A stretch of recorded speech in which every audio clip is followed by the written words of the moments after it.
तो किसी एक आदमी का जीवन ले लेंगे जन्म से लेके और मरने तक, और उसका कैसे जीवन चलेगा इस व्यवस्था में, फिर उस आधार से इसको समझेंगे तो इन दोनों तरह से आपको अच्छे से समझ में आ जाएगा कि इस नई व्यवस्था में जिंदगी कैसी होगी। और फिर उसके अगले वाले एपिसोड में, माने तीसरे वाले एपिसोड में, हम इनको कारण सहित समझेंगे कि ये जो मैं बता रहा हूँ ऐसी जिंदगी इस नई व्यवस्था में आदमी की हो जाएगी, तो वो कैसे हो जाएगी, है ना। नहीं तो ये कहानी बनकर ही रह जाएगी। तो मैं आपको बताऊंगा उसके सारे कारण, कारणकारी सीरीज बताऊंगा कि क्यों वैसा हो जाएगा। तो इस तरह से ये वाला जो टॉपिक है, ये 2 3 4 एपिसोड तक जाएगा, इसके भाग होंगे। जैसे कल एक भाग हो चुका, आज ये दूसरा भाग है, अब अगला वाला तीसरा भाग होगा, फिर चौथा, ऐसे करके। तो इसको अब समझें कि एक आदमी जो है वो 2021 में कोमा में जा चुका। कुछ उसको हो गया, कहीं फिसल के गिर गया, सिर में चोट लग गई, कुछ हो गया, वो कोमा में चला गया। और अब वो एडमिट है दिल्ली के ऑल इंडिया मेडिकल हॉस्पिटल में। और वहाँ डॉक्टरों को लगता है कि इसको कुछ ऐसी खास चोट नहीं है बाकी बॉडी में, तो ये कभी भी होश में आ सकता है। और इस आस में वो उसको जो है अंडर ट्रीटमेंट ले लेते हैं और उसको रखते हैं। और चूंकि ऑल इंडिया मेडिकल में रिसर्च भी होती है, तो कुछ इस तरह की चीजें वो उन पर रिसर्च भी करते हैं। तो वो उसको उन्होंने एडमिट कर लिया और अब उस पर ट्रीटमेंट चल रहा है। और 2029 में सपोज करो कि ये व्यवस्था आ जाती है,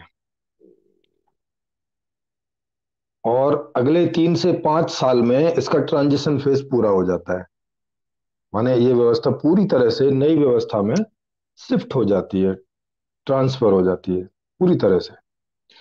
और अब 2034 में ये आदमी जो है कोमा से बाहर आता है। और कोमा से बाहर आता है तो अपनी पूरी याददाश्त के साथ में, तो वो देखता है कि जब वो कोमा में गया था और उस समय हॉस्पिटल जैसे होते थे, क्योंकि दूसरी दूसरी बीमारियों के लिए जाता रहा होगा, तो देखा कि बहुत ज्यादा अपडेट हो गया है हॉस्पिटल। सारी मशीनें वहां पे, वो देखेगा कि हर तरह से मशीनें हैं, सफाई एकदम उच्च दर्जे की हो रखी है, बिल्डिंग एकदम बढ़िया बन रखी है, पूरा एसी है, डॉक्टर्स भी अच्छे खासे हिस्ट पुस्ट हैं, हम्म, स्वस्थ हैं पूरी तरह से। आज की तरह नहीं कि किसी का पेट निकला हुआ है, किसी का मुंह निकला हुआ है, किसी के दांत निकले हुए हैं, ऐसा करके नहीं। और सब प्रसन्न दिखाई दे रहे हैं, वो चाहे नर्स हो, चाहे वार्डरोब बॉय हो, चाहे वहाँ खाना लाने वाला कोई भी हो, मान जितने भी वहां पे सब वर्कर हैं, सब एक दूसरे से बड़े ही बराबरी के आधार से व्यवहार कर रहे हैं। सब बड़ी तल्लीनता से काम कर रहे हैं, कोई आदमी हेजिटेट नहीं हो रहा या इरिटेट नहीं हो रहा है। और 3 4 घंटे के अंदर में ही स्टाफ बदल जा रहा है, 4 घंटे के अंदर में ही। तो 24 घंटे में कम से कम 5 6 स्टाफ चेंज हो जा रहे हैं। ऐसे ऐसे वो अंतर देखेगा। और चूंकि अब उसको कुआं से बाहर आ चुका है, 1 2 सप्ताह वो लोग उसको वहां रखेंगे चेकिंग के लिए कि कोई दिक्कत तो नहीं है, कंडीशन स्टेबल है, क्या है। तो इस दौरान वो अंदर का सब देखता है, खाना भी एकदम नंबर 1 है। अच्छा, उसने अपने घर वालों से पूछा, क्योंकि वो गरीब था, घर वालों से पूछा कि भाई यहाँ का खर्चा कौन चला रहा है, खर्चा कौन उठा रहा है। तो घर वालों ने बोला कि सारा खर्चा सब व्यवस्था उठा रही है, हमको एक पैसा देने की जरूरत नहीं है। तो उसने अपने अपने घर वालों को भी देखा, सब सूटेड बूटेड अच्छे से, सब एकदम वेल सूटेड बूटेड हैं, प्रसन्न हैं, किसी तरह की कोई समस्या उनके मुख मुद्रा पे नहीं दिखाई पड़ रही है। उन्होंने पूछा कि भाई कहाँ रह रहे हो आजकल, तो उन्होंने बताया कि आजकल हम नगर में रह रहे हैं और एक बड़ा सा फ्लैट है हमारे पास, भी एयर कंडीशंस के साथ में, और वहाँ सारी सुख सुविधाएं मौजूद हैं। घर के अंदर सारी सुख सुविधाएं मौजूद हैं, और बाकी की सारी सुख सुविधाएं घर के बाहर मौजूद हैं सब। और सारी सुख सुविधाएं हम अपनी इच्छा के आधार से जब भी हमें इच्छा होती है हम उनका उपयोग कर सकते हैं। मतलब ऐसा ऐसा वो सुन रहा है, तो सुन रहा है तो उसको आश्चर्य हो रहा है कि ये ऐसा कैसे। बोले कि वो पूछता है कि अच्छा इतना पैसा आपको कहाँ से आने लगा। उसने सोचा कोई बिजनेस बिजनेस होगा, कोई लॉटरी लग गई होगी, कुछ हुआ होगा। तो बोले नहीं नहीं, अब आजकल पैसा नहीं चलता है। उसने पूछा पैसा नहीं चलता है, ऐसे कैसे, बिना पैसे के कौन दे रहा है भाई। तो वो बताते हैं कि भाई ये व्यवस्था अब बदल चुकी है, पहले वाली व्यवस्था नहीं है। अभी 5 साल पहले ये व्यवस्था बदली, और एक ट्रांजिशन होते हुए अब ये इस प्रकार की व्यवस्था है, और इसमें अब पैसा नहीं चलता। इसमें जिसको जो भी कुछ चाहिए उसको वो मिल जाता है। उसके बड़े माता पिता हैं, वो उनसे भी मिलता है, वो उसको बताते हैं बेटा अब तो कोई दुख ही नहीं रहा जीवन में। अच्छा क्या हो गया पिताजी, माता जी। बोले जो चाहिए मिल जाता है, जब चाहिए मिल जाता है, जितना चाहिए मिल जाता है। सारी देख रेख होती है हमारी हर तरह से, घर वाले भी करते हैं, और और व्यवस्था भी करती है जब चाहिए। जब खेलना हो तो क्लब में जा सकते हैं, नाचना कूदना हो तो क्लब में जा सकते हैं, नहाना हो अच्छे से स्विमिंग स्विमिंग पूल में जा सकते हैं। बड़े बड़े पार्क बने हैं, पार्क भी पूरी फुल फैसिलिटी के साथ बने हैं। कभी भी पिक्चर देखने जा सकते हैं, घर में भी सारी सुख सुविधाएं हैं। अब तो तुम्हारी माँ बहुत एंजॉय करती है, मैं भी बहुत एंजॉय करता हूँ बेटा। उसको ये बात समझ नहीं आ रही, वो उसको जो है बार बार आश्चर्य हो रहे हैं कि ऐसा कैसे हो सकता है।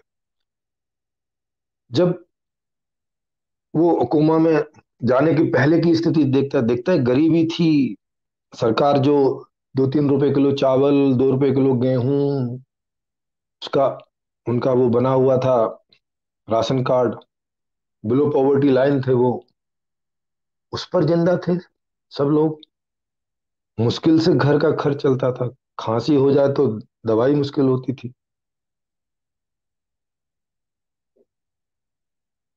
हाँ कि खांसी की दवाई तो उस समय मिल जाती थी, क्योंकि केजरीवाल जी की सरकार आई थी तो वो दवाई तो फ्री देते थे। तो उसने बोला लेकिन वहां लाइन में लगना पड़ता था घंटे घंटे भर, क्योंकि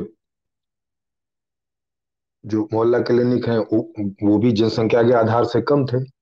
वहां कम से कम कभी कभी एक एक 1.5 1.5 2 2 घंटा लगता था लाइन में रजिस्ट्रेशन कराने के लिए। अभी कोई रजिस्ट्रेशन के लिए लाइन में नहीं लगना पड़ता, अभी सब ऑनलाइन है, ऑनलाइन करके जाओ और चले जाओ। और अब बीमार भी कम पड़ते हैं, क्योंकि अब कोई टेंशन नहीं रही जीवन में। खाना प्योर मिलता है, अब आजकल दूध में कोई मिलावट नहीं आती। सारे प्रोडक्ट्स सब प्योर आते हैं, किसी में कोई मिलावट नहीं है। उनका टेस्ट भी बढ़ गया है, सभी लोगों का स्वास्थ्य भी बढ़ गया है। अब दिल्ली में पॉल्यूशन भी नहीं है।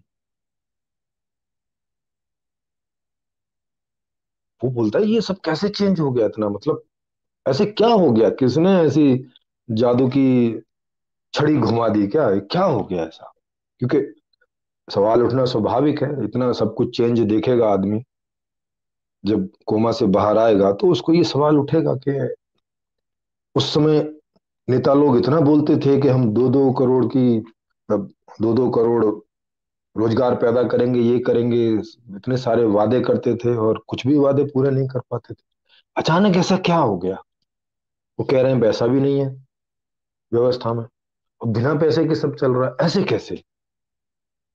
तो उसके अंदर इस सब कौतूहल होना जो है लाजमी है। तो जो भी कोई उसके पास आ रहा है उसको देखने हॉस्पिटल में, तो वो पूछता उस कौतूहल से। तो जिसको जितना अभी समझ में आता, क्योंकि व्यवस्था तो परिवर्तित हो गई है, पर फिर भी हर कोई इतना नहीं समझ जाता है कि भाई वो सामने वाले को अच्छे से समझा सके। तो जितना जितना समझता है, जितना जितना एक्सपीरियंस करता है, वो उसको तो उसको बताता है, उसके जो बच्चे हैं वो भी उसको बताते हैं, पापा अब तो सब एंजॉय हो रहा है, अब तो कुछ, तो कोई कमी है ही नहीं, हमें जब जो खिलौना चाहिए होता है हमें वो खिलौना मिल जाता है। हमारे बगल में किंडर गार्डन है, वहां हम घंटों खेलते रहते हैं मजे से। स्कूल में जो हमें पढ़ना होता है उतना ही पढ़ते हैं, कोई प्रेशर ही नहीं है किसी तरह का। अब तो एग्जाम भी नहीं होता है, अब तो टेस्ट भी नहीं होते हैं। हर हफ्ते जो टेस्ट होते थे, और हमारी जान जो है सांसद में फंसी रहती थी, और हमारा स्कूल वर्ल्ड क्लास स्कूल है, सारी सुख सुविधाओं से मौजूद है, और अब तो कुल 2 घंटे स्कूल जाना पड़ता है बस।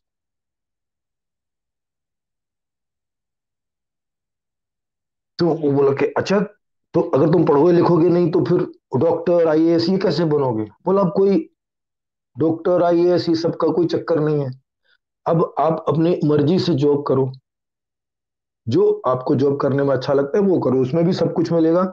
चाहे आईएएस बनो, पीसीएस बनो, प्रधानमंत्री बनो, राष्ट्रपति बनो, डॉक्टर बनो, खेती करने वाला बनो, अब सब जॉब ही है। अब आप कोई भी जॉब करो, हर जॉब में सब कुछ ही मिलेगा जो आपको चाहिए, जब चाहिए, जितना चाहिए है। ऐसा कैसे हो गया भाई? ऐसा कैसे हो सकता है ना? क्योंकि आदमी को भरोसा नहीं होता ना, पूरी हिस्ट्री पढ़ी होती है स्कूल में जाके, और बिना स्कूल के भी अपने बुजुर्गों से सुना होता है कि सदियों से ऐसा चला आ रहा है कि 90% आदमी जो है वो गरीबी में जीता है, मुफलिसी में जीता है। केवल 5-10% आदमी हैं जो थोड़ी आर्थिक अच्छी स्थिति में जी पाते हैं। ऐसा कैसे हो गया कि सबके सब, अब कोई गरीब ही नहीं है? अब वो तो शेड्यूल कास्ट भी था, है ना, एससी एसटी में से आता था। तो उसने पूछा कि अच्छा जात पात का क्या हुआ? बोले आप देख लो, आपके यहाँ कितनी टेक केयर हो रही है, कितनी देख रेख हो रही है, हमें भी बाहर कोई दिक्कत ही नहीं किसी प्रकार। बोले जात पात तो ऐसे खत्म हो गई जैसे कभी थी ही नहीं। हम लोग तो समझते थे कि जब तक जात पात खत्म नहीं होगी तब तक कुछ भी ठीक नहीं होगा जीवन में, पहले जात पात ठीक करनी पड़ेगी। लेकिन ये तो व्यवस्था बदली और जात पात हवा हो गई।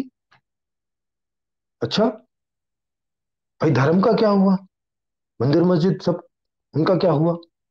बोले वो तो है लेकिन कोई जाता आता नहीं आजकल, बहुत कोई इक्का दुक्का आदमी आता जाता है, कभी कभार चले जाते हैं, और वो भी सब शहर से थोड़ा दूर बने हुए हैं, ताकि कोई वहां शोर वोर हो तो यहाँ तक कोई आदमी परेशान ना हो। वैसे कोई शोर वोर होता नहीं आजकल, लोग वह कभी कभी चले जाते हैं, ऐसे ही बैठाते हैं, गपशप मार आते हैं।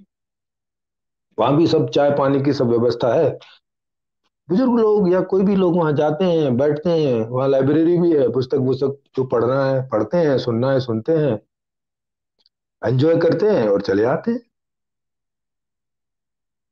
अच्छा, ऐसा?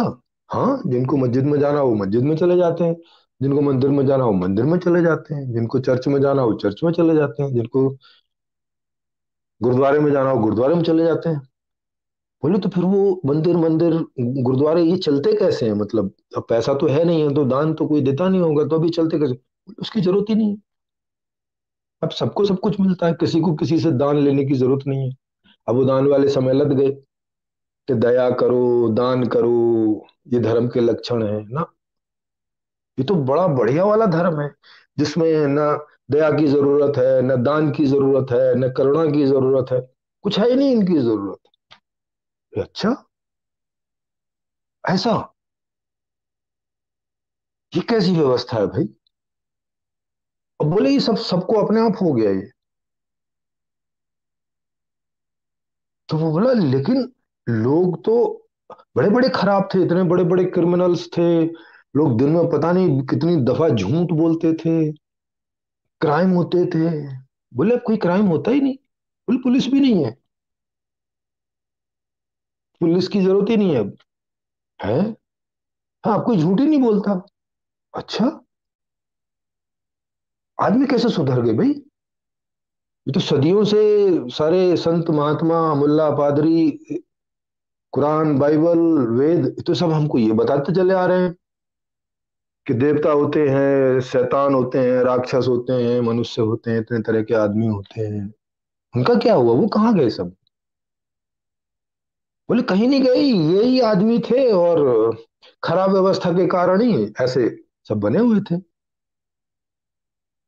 व्यवस्था ठीक हो गई, सारे आदमी अपने आप ठीक हो गए, अपने आप ठीक से व्यवहार कर रहे हैं।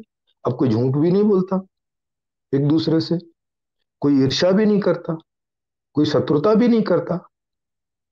सब में स्वाभाविक रूप से प्रेम पैदा हो गया है, सब एक दूसरे के मित्र हो गए हैं। माने पूरा विश्व जो है वो मित्र हो गया है। अब तो सब विश्वामित्र हो गए हैं। हर आदमी पूरे दुनिया के लोगों को मित्रवत देखता है, स्वाभाविक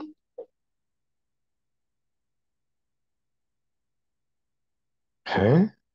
ये कैसे हो गया भाई? क्योंकि अब उसको पूरा समझ में नहीं आ रहा है कि भाई ये चक्कर क्या चल रहा है, और अनुभव वो कर रहा है जो जो अपने लोगों से वो सुन रहा है। तो हॉस्पिटल में जितने लोगों से उसका व्यवहार होता है, जो आते हैं उसके साथ व्यवहार करने, साफ सफाई करने वाले से पूछ रहा है, अरे भाई बड़े भले चंगे हो रखे हो यार, तुम्हारे कपड़े एकदम फर्स्ट क्लास, 4 घंटे काम करने आते हो और एकदम प्रसन्न मुद्रा में दिख रहे हो। क्या बात है? बोले जी हाँ, अब नई व्यवस्था है, अब कोई प्रॉब्लम ही नहीं है, जीवन में कोई परेशानी ही नहीं है, इसलिए अब सदा प्रसन्न रहते हैं। अच्छा, ऐसे कैसे? आप तो डॉक्टर को सलाम भी नहीं ठोक रहे हैं। अब बोले जरूरत ही नहीं है, हम सब बराबर हैं। वो जमाने लग गए जब डॉक्टर सर होते थे और स्वीपर जो हैं वो कोई गिरे हुए आदमी होते थे। अच्छा, ये कैसे हुआ? ऐसा कैसे हो सकता है? अजी देख लो, आप ही के आपके सामने ही है, सब चल रहा है, कई सालों से चल रहा है ऐसे ही।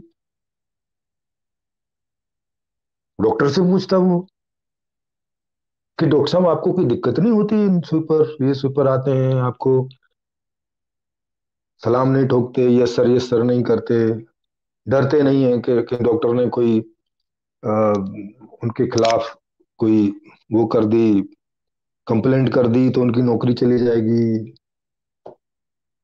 बोले नहीं, सब अपनी मर्जी से कर रहे हैं, जिनको स्वीपिंग, जिनको साफ सफाई करनी है वो साफ सफाई कर रहे हैं, सब मशीनें हैं उनके पास में, मजे से करते हैं और अपना चले जाते हैं। जैसे हम लोग अपनी डॉक्टरी करने आते हैं, वैसे ही वो अपनी सफाई करने आते हैं। उनको भी सब कुछ मिलता रहता है जो उन्हें चाहिए, हमें भी सब कुछ मिलता रहता है जो हमें चाहिए। अब कोई ऊंच नीच समाज में रही नहीं। अब कोई गरीब दिखाई नहीं देता, सब अमीरी की तरह जी रहे हैं सब। अच्छा, बोले आप खुद देख लो, आपका ट्रीटमेंट का लेवल देख लो क्या हो रहा है। आप होश में भी आ गए हो, कोमा से बाहर निकल आए हो, फिर भी कोई यहाँ जल्दी नहीं है कि आपको जल्दी से घर भेजें, बेड खाली नहीं है, और बीमार आएंगे उनको कहाँ रखेंगे ना, सबका इंतजाम है।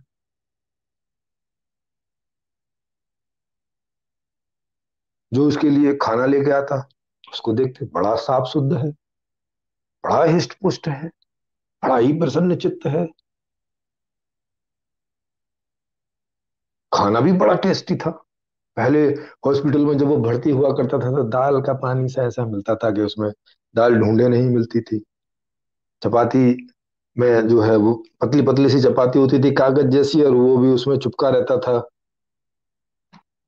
क्या वो रोटी बनाते हैं जब वो चिपका देते हैं ना आटा, ताकि हाथ में ना चुपके। अब वो रोटियों के साथ आता था, न घी था उसमें, न कुछ, न स्वाद था। ऐसा लगता था जन किस नरक में आ गए हैं। और जल्दी जल्दी प्रार्थना करते थे कैसे हॉस्पिटल से बाहर निकले, और बिल भी चढ़ता जाता था सिर पे, और खींचतान होती थी।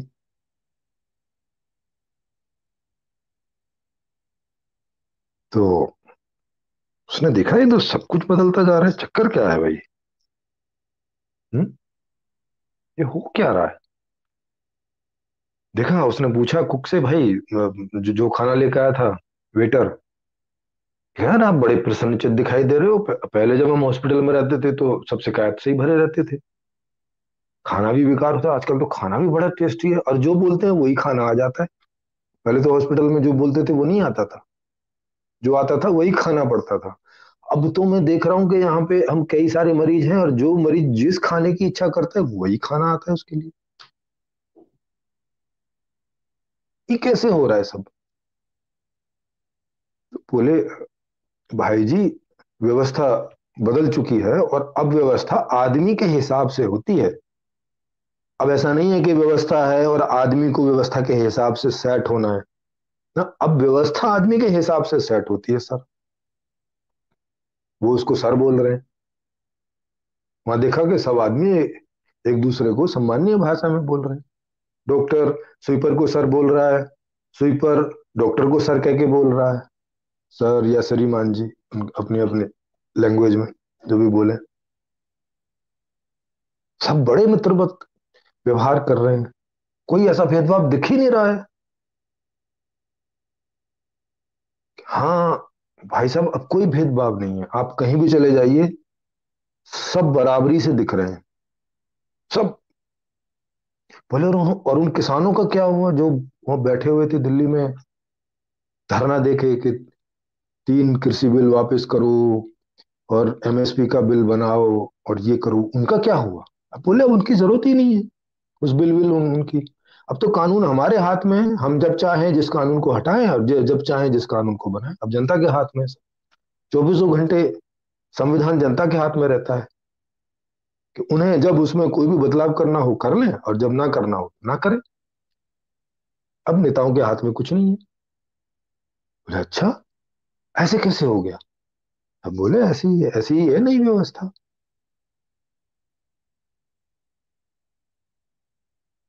तो बोले तो फिर अब किसान कैसे करते हैं? बोले बस उनकी भी अब जॉब होती है, उनकी भी 4 4 घंटे की जॉब है। जिनको पानी लगाने का काम है वो अपना 4 घंटे हर रोज पानी लगा के आ जाते हैं। जिनको निराई गुड़ाई का काम है वो ट्रैक्टर लेके निराई गुड़ाई कराते हैं 4 घंटे रोज की। ऐसे ही वहां बिजली वाले का जो काम है, ऐसे ही सारे खेती से संबंधित जितने काम है सब ऐसे चल रहे हैं। अब कोई चीज महंगी और सस्ती होती ही नहीं है। अब कोई प्राइस ही नहीं है किसी चीज का। झंझट ही खत्म हो गया कि ये सस्ती है कि ये महंगी है। पहले किसान रोते थे उनके प्रोडक्ट सस्ते हैं, शहर वाले रोते थे कि महंगे हो गए हैं। कभी टमाटर 200 रुपए किलो हो जाता था, कभी प्याज 200 रुपए किलो हो जाती थी, कभी पेट्रोल 100 रुपए लीटर के ऊपर चला जाता था। अब कोई झंझट ही नहीं है। चकाचक जिंदगी चल रही है। अच्छा भाई, ये कैसे हो रहा है? उसका दिमाग जो है चक्कर खा रहा। अब चूंकि बाहर जाएगा तो और और भी देखेगा। अभी तो हॉस्पिटल के अंदर के परिवर्तन वो देख रहा है और उसके घर वाले जो उसको बता रहे हैं उसको वो सुन रहा है, देख रहा है और अंदर ही अंदर आश्चर्यचकित हो रहा है। अरे आश्चर्यचकित होना उसका स्वाभाविक भी है, क्योंकि उस तक तो संपूर्ण समाधान की कोई चीज कभी पहुंची नहीं जो उसे समझ में आती कि भाई ये आखिर कैसे हुआ, किन कारणों से पहले नहीं हो रहा था, क्या हुआ जो ये सब हो गया। और उसका ध्यान अपने बेड पर गया तो देखा एकदम लग्जूरियस बेड है जिस पर वो लेटा हुआ था। पीछे देखा सारे मेडिकल इक्विपमेंट सब वहां पे उसकी प्रतीक्षा में थे, अगर कभी कोई दिक्कत पड़े तो वो यूज कर लें। बिल्कुल आरामदायक। बटन दबाने से ऐसे ऐसे ऊपर हो जाता था, फिर नीचे हो जाता था, जब जब जब उसे जैसे करना वो कर लेता था। दोपहर के समय वो बाहर निकलता, देखता बड़े बड़े से लॉन हैं, वहां भी बहुत सारे क्लब बने हुए हैं। किसी भी क्लब में चला जाता, जब उसको बताया कि भाई ये सब क्लब है, यहाँ सिनेमा देखना है इसमें जा सकते हैं, टीवी वाला रूम है, बड़ा वाला टीवी लगा हुआ है, वहां जाके टीवी देख सकते हैं, सिनेमा का है, चलता रहता है, आप देख आ सकते हैं, कोई चार्ज नहीं है किसी तरह का। यहाँ जो आपके पास खाना आता है उसके अलावा आप खुद भी कैंटीन में जाके खाना चाहते हैं कुछ भी खा सकते हैं, वहां सब अवेलेबल है, कोई भी ऑर्डर दीजिए और जाइए और खाइए। कपड़े एक से एक क्वालिटी के वहां पे थे, ने देखा ही तो पूरा सब कुछ, सारा कुछ बदल गया, ये सब हुआ कैसे? आधे से पे तो भरोसा नहीं हो रहा था। कभी कभी तो वो सोच रहा था अच्छा मैं कोमा से उठाऊं, ऐसा तो नहीं है कि ये लोग जो है मुझे खुश रखने के लिए झूठ बोल रहे हो, या कहीं थोड़ा खुशनुमा कोई एक्सपेरिमेंट कर रहे हो कि इनको सब बढ़िया बढ़िया बढ़िया बढ़िया बताओ ताकि इनके दिमाग पर कोई जोर ना पड़े और ये फिर से कोमा में ना चले जाएं। उसको ऐसा शक हुआ तो वो खोद खोद के पूछता। कभी कभी उसको लगता कि मैं कहीं कोमा में ही तो कोई सपना तो नहीं देख रहा हूँ। क्योंकि ये तो कैसे हो सकता है ऐसा। हमने तो कोई ऐसी तपस्या भी नहीं करी है कि तपस्या का फल मिल रहा हो भाई, इतना बढ़िया बेड मिल रहा है, इतने बढ़िया डॉक्टर मिल रहे हैं, इतने बढ़िया सब सेवा करने वाले मिल रहे हैं। ये कैसे हो गया? ये तो स्वर्ग जैसी बात हो गई। कभी किताबों में पढ़ा करते थे, साधु महात्माओं से सुना करते थे कोई स्वर्ग होता है, कहीं मैं मर के स्वर्ग में तो नहीं पहुंच गया।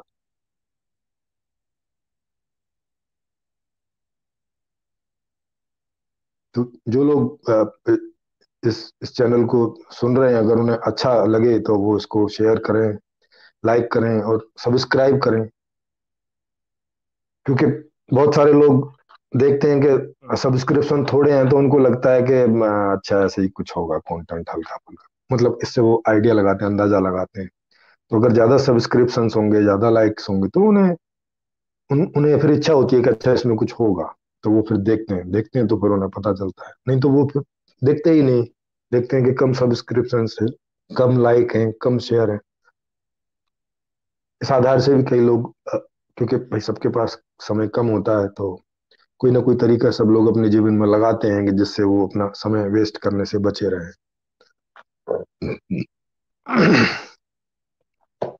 तो अब 2-3 सप्ताह बाद वो वहां से डिस्चार्ज हुआ। दिखा, सो रहा है, जाग रहा है, तो उसे पता चला नहीं सपना तो नहीं है। क्योंकि सपने में क्यों सोऊंगा और जागूंगा भला, और वो भी लगातार, एक आध बार हो जाए ऐसा। तो 3 सप्ताह के बाद में फिर वो जो है डिस्चार्ज किया डॉक्टर्स ने। डिस्चार्ज के पेपर वेपर भी सब अपने आप उधर ही आके पहुंच। उसके लिए भी कोई कहीं लाइन में नहीं लगना पड़ा, ना उसको लगना पड़ा, ना उसके साथ जो लोग आए थे उन्हें लगना पड़ा। वो सब वहां बैठे आपस में बातें कर रहे थे, और कोई जो है उन्हें उनके पेपर बनवा के दे गया, और कहा कि अब आप अपने घर जाने के लिए आप स्वतंत्र हैं, आप जब चाहे चले जाएं। अब आपका जो मरीज है वो मेडिकल के अनुसार पूरी तरह से स्वस्थ है। तो वो बड़ा प्रसन्न हुआ कि अब बाकी लोगों से भी मिलने को मिलेगा, घर जाके दे। तो वो वहां से बाहर निकला और वो देखा कि एक बड़ा सा नगर बसा हुआ है, बहुत बड़ा सा, कई किलोमीटरों में बना हुआ है। 20-20, 30-30, 40-40 माले की पूरी बिल्डिंग्स बनी हुई हैं। और उन्हीं में नीचे एक मेट्रो जैसी चल रही है, बड़ी सुंदर सी, बिना आवाज करने वाली। उसमें अंदर वो गए, लिफ्ट से वहां मेट्रो तक पहुंचे, और फिर देखा वहां कोई टिकट नहीं है। वहां कोई टिकट डाल के वो खिड़की सी बनी रहती है ना कि भी पार करो और अंदर जाओ, वो नहीं है।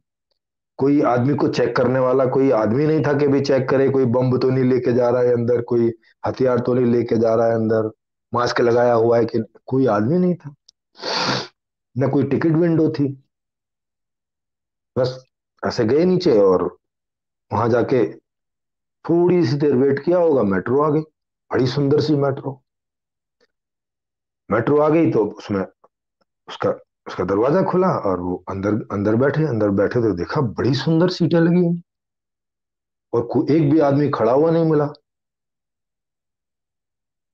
वो बैठा, जैसे ही बैठा बैठते ही एकदम चौंक गया, क्योंकि वो तो पूरी एकदम लग्जूरियस सोफा जैसी सीटें थी, सोफा सेट जैसी। बैठा आराम से, हाँ, बड़े मजे से बैठ गए। थोड़ी देर बाद वो वहां अपने, जहां भी वो रहते थे उनके घर वाले, वहां पहुंच गए।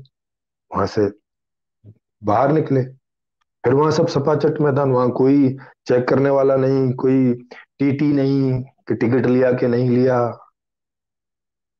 कोई टिकट काउंटर नहीं, कोई चेकिंग करने वाला, कोई पुलिस नहीं, कुछ नहीं। वहां से बाहर निकले, लिफ्ट में बैठे, और जहां उनका फ्लैट था बढ़िया वाला उसमें चले गए। लिफ्ट बड़ी धांसू लिफ्ट, एकदम फर्स्ट क्लास, काफी साइज में ठीक ठाक।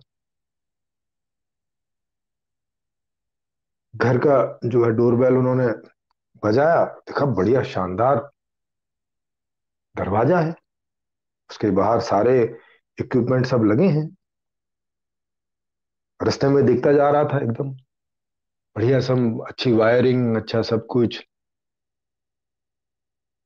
अत्याधुनिक टेक्नोलॉजी से लैस था पूरी बिल्डिंग,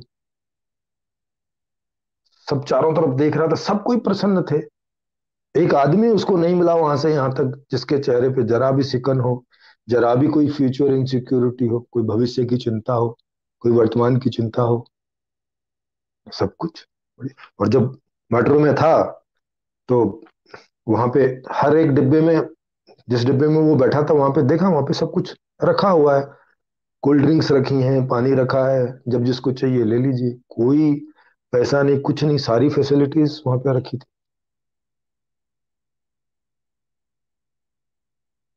जब घर पहुंचे, दरवाजा खोला तो देखा कि हाँ, जितना उनका परिवार था उस हिसाब से बहुत बड़ा फ्लैट था उनका। और उसमें सारे सुख सुविधा के साधन, सारा पूरा एसी फ्लैट था।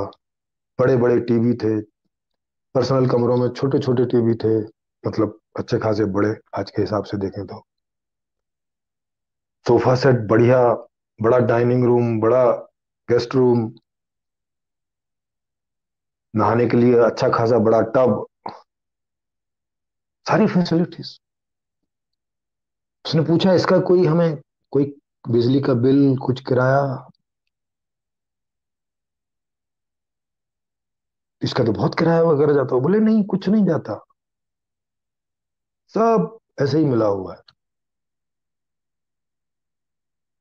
उसने बोला कि भाई मैं इसको जानना चाहता हूँ, आखिर ये ऐसा कैसे, ऐसा हो कैसे सकता है, क्या व्यवस्था है ये ऐसी।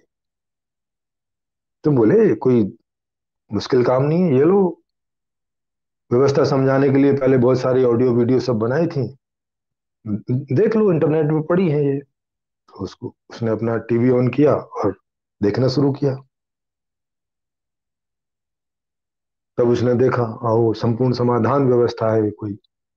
अच्छा, इसमें क्या क्या है, इसमें ये है, क्या क्या कारण थे जो पहली व्यवस्थाएं हमको धर्म के आधार पे, जाति के आधार पे, गरीबी के आधार पे और बहुत सारे आधारों पर जो है शोषण हो रहा था, भ्रष्टाचार था, इतना क्राइम था चारों तरफ, इतनी इतनी इतना विषाक्त जीवन था कि एक दूसरे पर कोई भरोसा नहीं कर सकते थे, दिन भर कितने झूठ बोलने पड़ते थे।